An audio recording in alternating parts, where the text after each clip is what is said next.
Okay, so today we're going to learn a little bit about the instruments that make up a band or an orchestra.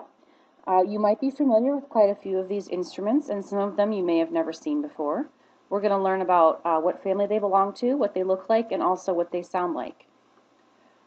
All right, so there are two different families of instruments on this page. Up on the top, all of the instruments are actually part of the strings family.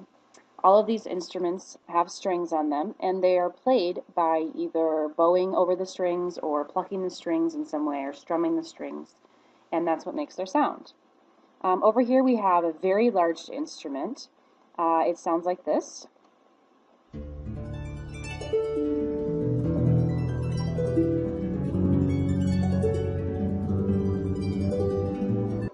And this instrument is called the harp. Some instruments are taller than most people. Some of them are small enough to carry with you. They vary greatly in size and in the number of strings that they have. This one over here, you might be very familiar with. You might even know how to play this instrument. This one sounds like this.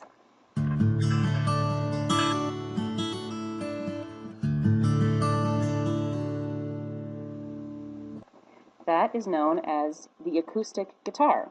What makes it acoustic is that the sound is produced within the guitar itself. It's not amplified in any way necessarily through an amp or a speaker. The body of the guitar is hollow, and when you pluck the string, it creates resonance inside, and it makes the sound louder, and then that's what you hear. Next to it is its wonderful cousin that you might also be familiar with. Sounds like this.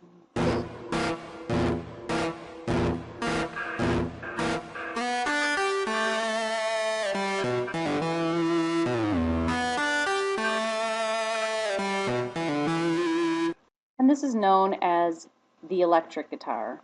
Electric guitars don't make any sound on their own. They have to be amplified in some way through an amp or a speaker, and that's the only way that you're going to be able to hear them.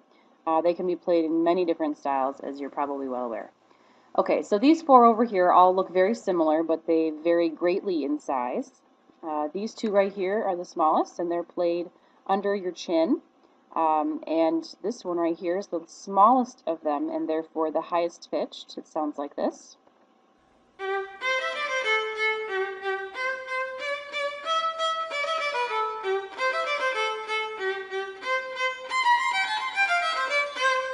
Okay, that is the violin.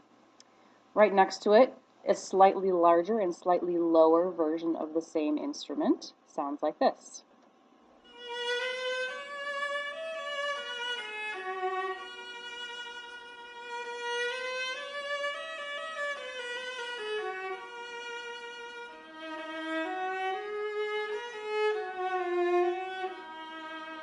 And that is the viola.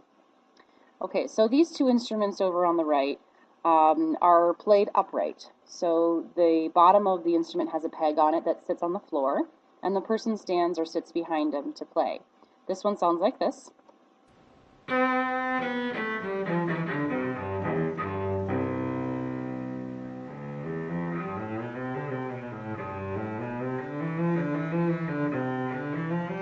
Okay, that is the cello. And the biggest of all of these types of instruments is on the right here. It's very large, it's taller than many people, and it has a very low sound. Here's an example.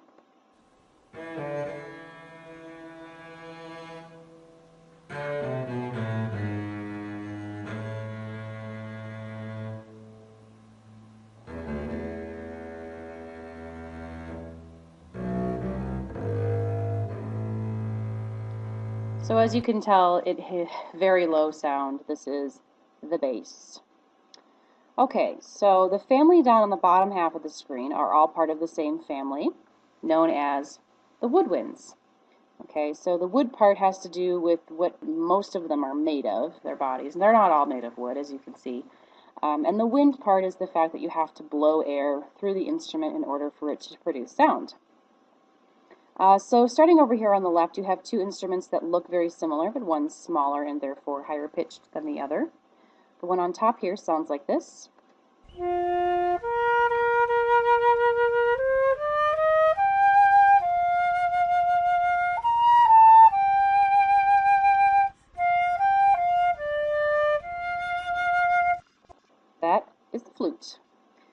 And its smaller cousin, much higher pitched, sounds like this.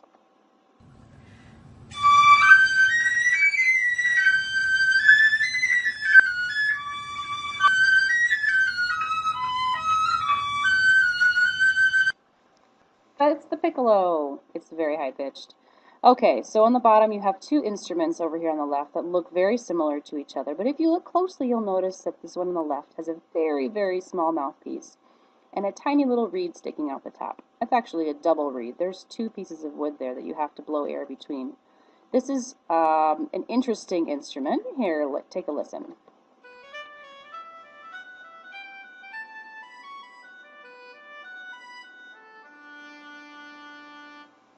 This is the oboe.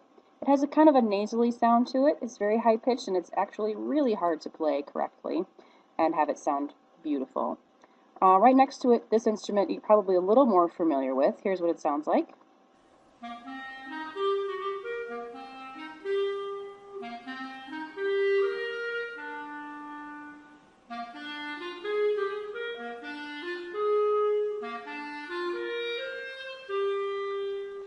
Okay, that is the clarinet. And you probably know someone who plays it. Okay, next to it, this is one of many types of this instrument. This is actually the alto version of it. Let's listen in.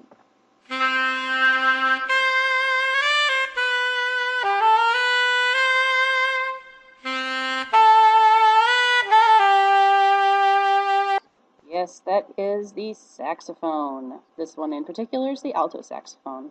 There's also soprano, a tenor, and a bari sax. Okay, so over here, this is actually the cousin of the clarinet. You'll notice it's a longer and curlier version of the clarinet. This is actually called the bass clarinet, and here's an example of what it sounds like.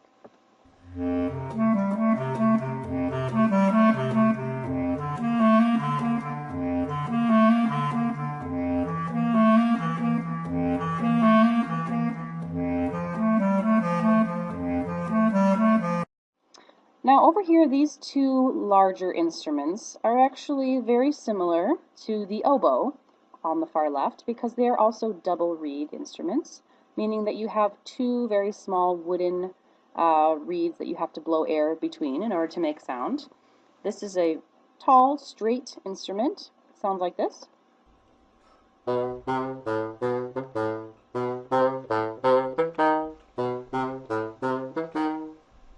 And that is the bassoon.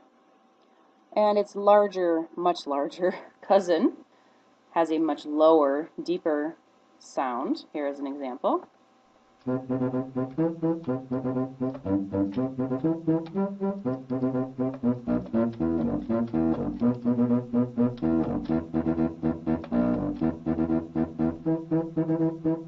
Okay, that is called the contrabassoon. It's a big word. All right, so now we have come to a new family of instruments.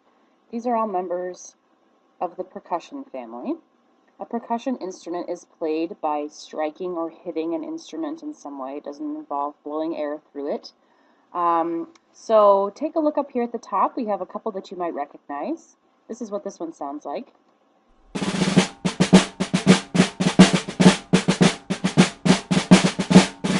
So this drum actually has springs on the bottom of it that have that sort of vibrating sound going on. That is known as a snare drum. Right next to the snare drum you have these very large round metal objects. They sound like this.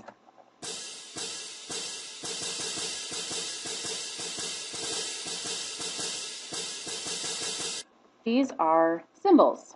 Now these particular cymbals you actually hold with your hand, and that's why they have straps on them.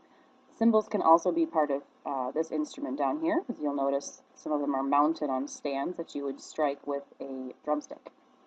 Okay, so back up here at the top, I have this lovely round instruments with little tiny metal circular things on it.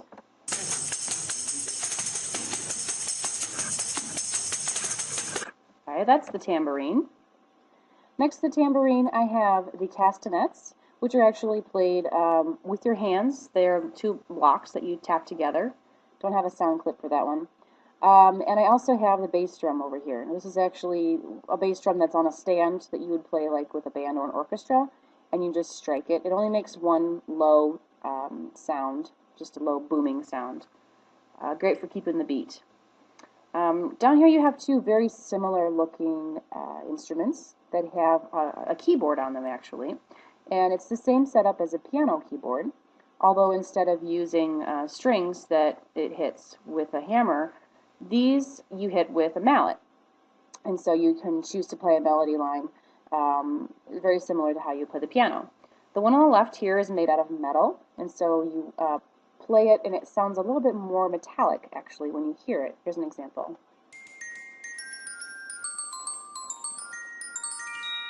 Okay. That's the glockenspiel, sometimes known as the bells. They're similar but slightly different instruments. And over here, this one's made of wood.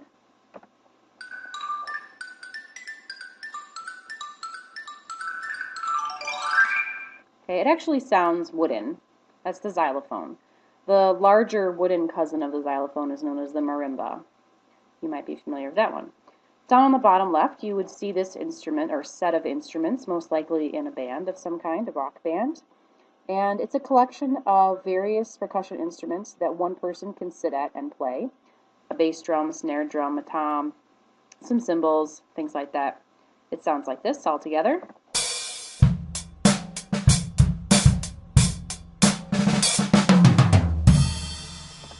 That's the drum kit or the drum set. Over here, this very simple instrument is just made of metal. You hit it with a metal mallet, and it sounds like.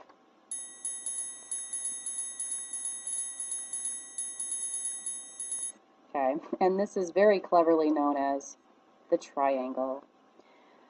All right, over here you have this very tall instrument, sort of in the shape of a door here, and this very tall instrument, you might notice, is also set up sort of a keyboard style, just like the xylophone and the glockenspiel.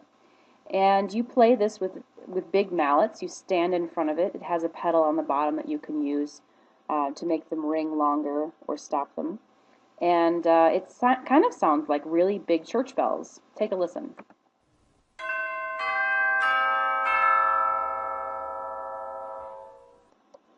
Those are called chimes.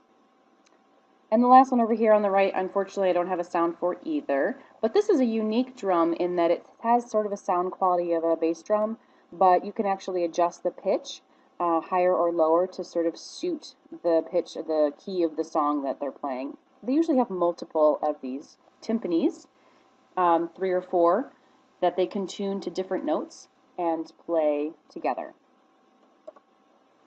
All right, this last page, I've got a couple of different types of instruments. Up on the top, we have the brass family. The very top instrument up here you probably recognize.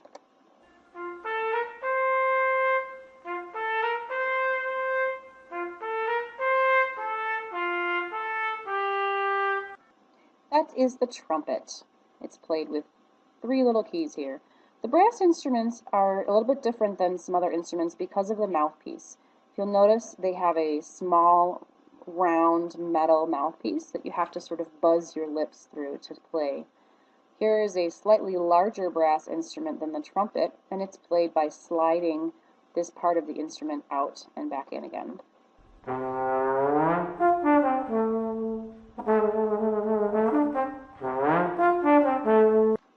So that is the trombone. It has a very unique sound because of the way that it can slide between the notes.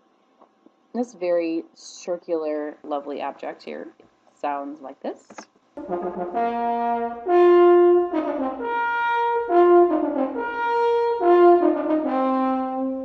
You might recognize that theme song. And that is the French horn. And the largest of the brass family is over here. It has a very low sound.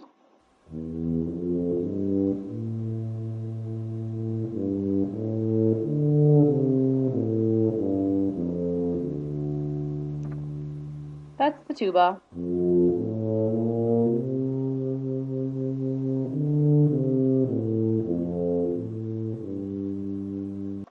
Alright, and on the bottom we have all of these instruments here are all they're technically, some of them are percussion instruments, and this one's electronic obviously, but they all have something in common.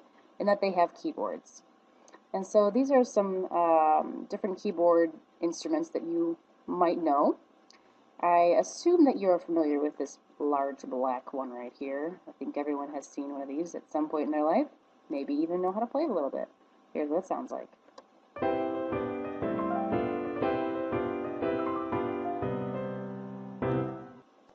That's the piano. This particular piano is a grand piano because of how long it is. Its much older cousin, and you'll notice it has the black and white keys reversed, and this particular one has a double row of them. Isn't played very much anymore, but is often used with orchestrations to create a very unique sort of sound. Listen in.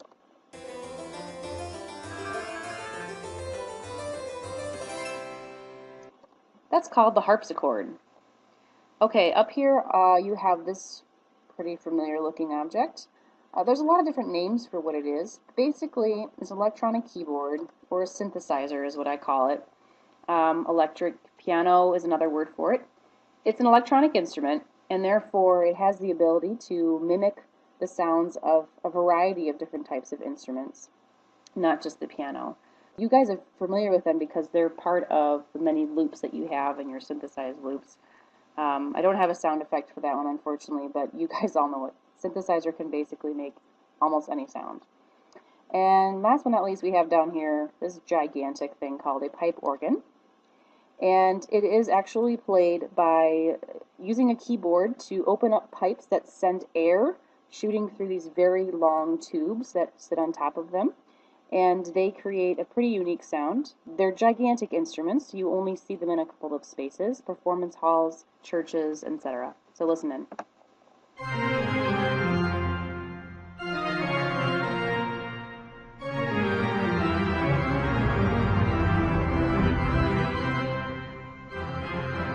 All right. I hope you guys have enjoyed this little lesson on instruments, and we'll be exploring some more of them again, maybe even in person.